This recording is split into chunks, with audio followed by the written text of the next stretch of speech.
मीर साहब, आप कैसे देखते हैं, अगर इलेक्शन होते हैं अगले 90 दिन के अंदर, एस्टैब्लिशमेंट का क्या रोल होगा? क्या हुकूमती इत्तेहादियों को, हुकूमती जमातों को फायदा होगा इस बात का कि एस्टैब्लिशमेंट के रॉन्ग साइड पर है इमरान खान?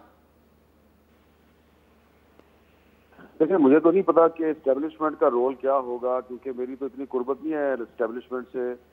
लेकिन जो उनकी स्टेटेड पॉलिसी है वो यही है जी कि हमारा सियासत से कोई किरदार नहीं है, हम सियासत से अलहदा हो चुके हैं। लेकिन अगर इलेक्शन कैंपेन शुरू होती है तो मुझे लगता ये है कि बहुत से सवालात जो हैं वो उठेंगे, बहुत से लोग जो हैं उनसे पूछा जाएगा, मैं भी पूछूंगा, आप भी पूछेंगे कि ये बताइए जनाब के चीफ इलेक्शन कमिश्नर साहब जो हैं उनको बुलाकर ये कौन थ्रेट करता था कि फौरी तौर पे आप या तो इस्तीफा दे दें अपने ओहदे से या फिर आप नए इंतखाबात की राह हमवार करें। तो जब चीफ इलेक्शन कमिश्नर उन साहब को ये कहते थे कि ये तो आप वही बात कर रहे हैं जो इमरान खान कर रहा है, तो इमरान खान भी कहता है इलेक्शन कराओ, तो आप भी कहते हैं इलेक्शन करवाएं, तो उनको कहा जाता था कि अगर आप नहीं करवाएंगे इलेक्शन तो फिर हम आपको निकाल देंगे।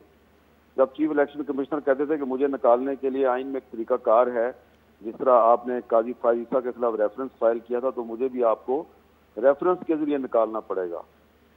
तो ये फिर बहुत से राज हैं, इन राजों से पर्दा हटेगा और बहुत से लोगों को जवाब देना पड़ेगा, क्योंकि जो तासुर दिया जा रहा है कि जी इमरान खान जो है वो एस्टेब्लिशमेंट का निशाना थे और बाकी जो है वो एस्टेब्लिशमेंट की राइट साइड पे थे।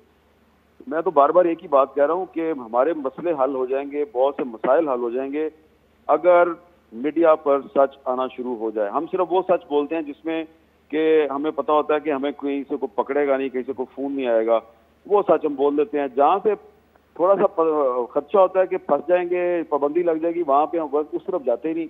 तो ये काम जो है, ये मैं पहले भी अर्ज किया ना, ये शहबाज शरीफ और जरदारी साहब को ये बताना चाहिए। जरदारी साहब से भी मेरी गुजारिश है कि बताएं कि कौन बिलावल भुट्टो को बुला के कहता था कि आसिफ जरदारी को कहो कि मेडिकल ग्राउंड्स पे पाकिस्तान से बाहर चला जाए, जिस तरह हमने नवाज शरीफ को बाहर भेज दिया, जरदारी साहब भी बाहर चले जाएं और फिर वापस ना आए और वहीं पे अपना इलाज करवाना नहीं कर वहीं बैठे रहें। तो बिलावल साहब जो है वो आजकल बड़ी शोला बयानी करते हैं, वो भी थोड़ा सच बता दें। ये सारे और जो आप कह रहे हैं कि कौन करते थे ये बता दें, ये बाजवा साहब ही करते थे, जैसे इमरान खान साहब कह रहे हैं कि बाजवा साहब को सब करते थे? देखिए ना, ये तो चीफ इलेक्शन कमिश्नर साहब जो हैं उनको जो थ्रेट किया गया और जब उन्होंने कहा जी कि ये तो ऐसा लगेगा कि मैं इमरान खान की ब्लैकमेलिंग का शिकार होकर मैंने इस्तीफा दे दिया है, तो फिर उसके बाद उनको एक भावलपुर से फोन आया था कि जनाब इमरान खान के साथ आपके मामला मैं तय करा दूंगा।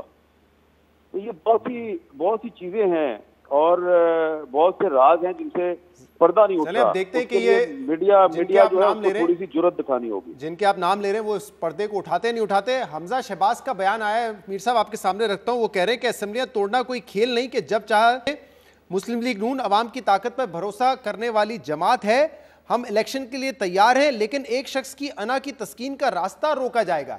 यानी हुकूमत इशारा दे रही है, ऑपोजिशन इशारा दे रही है पंजाब में, हमजा शहबाज के रास्ता रोकेंगे, इमरान खान की तस्कीन के लिए इलेक्शन नहीं करवाएंगे। तो हुकूमत तो ये तासुर दे रही है कि लड़ने के लिए तैयार नहीं है इलेक्शन। फिर वो नहीं, वो तैयार है नहीं तैयार है मुझे उससे कोई गर्ज नहीं है, लेकिन हमजा शहबाज और सलमान शहबाज दोनों भाई जो हैं वो ये तो बताए ना कि इनको किसने मजबूर किया कि मई के महीने में इनको किसने मजबूर किया कि असेंबली तोड़ें। और सलमान शहबाज साहब जो है उन्होंने एक दिन लंदन से मुझे फ़ोन करके कहा कि बस जी अब असेंबली टूटने वाली है। तो मैंने उनसे कहा कि ये आप लंदन से बैठ के मुझे खबर दे रहे हैं, मैं इस्लामाबाद में बैठा हूँ, असेंबली नहीं टूटेगी। तो उनको बड़ा यकीन था असेंबली टूट जाएगी। उन्होंने कहा हम बड़े मजबूर हैं। कौन उनको मजबूर कर रहा था असेंबली तोड़ने के लिए? ये सारी बातें हैं ना, ये सलमान साहब भी बोले, हमजा साहब भी बोले, उनके वालिद साहब शहबाज शरीफ साहब भी बोले, सारे राज सामने आएंगे तो पाकिस्तान के बहुत से मसाइल हल हो जाएंगे। इस वक्त पाकिस्तान में सियासत की बुनियाद जो है वो झूठ पे चल रही है और जो झूठ नहीं बोल रहे वो सच को सामने नहीं ला रहे, वो खामोश होकर बैठे हैं। जब 3-4 सच्चाइयां सामने आ जाएंगी तो आपके बहुत से मसले हल हो जाएंगे। और इन बहुत से मसाइल की वजह यह है कि हम अपने आप को बड़े इंडिपेंडेंट कहते हैं, पाकिस्तान का मीडिया जो है वो इंडिपेंडेंट नहीं है। इमरान खान साहब को वॉक ओवर मिला हुआ है, वो जो मर्जी कहें, उनको पता है कि मेरी बात की तरदीद करने के लिए कोई सामने नहीं आएगा। तो अगर मुझे इजाजत मिल जाए, 3-4 लोग हैं, मुझे आप इजाजत ले दें तो मैं उनको सामने ले आऊंगा, वो बता देंगे। दूध का दूध और पानी का पानी हो जाएगा। अब आप मुझसे एक्सपेक्ट कर रहे हैं कि मैं आपको इजाजत लेके दूं, ये तो मामला उलट हो गया है। जाहिर बात है ना, इजाजत नहीं ना मिलती।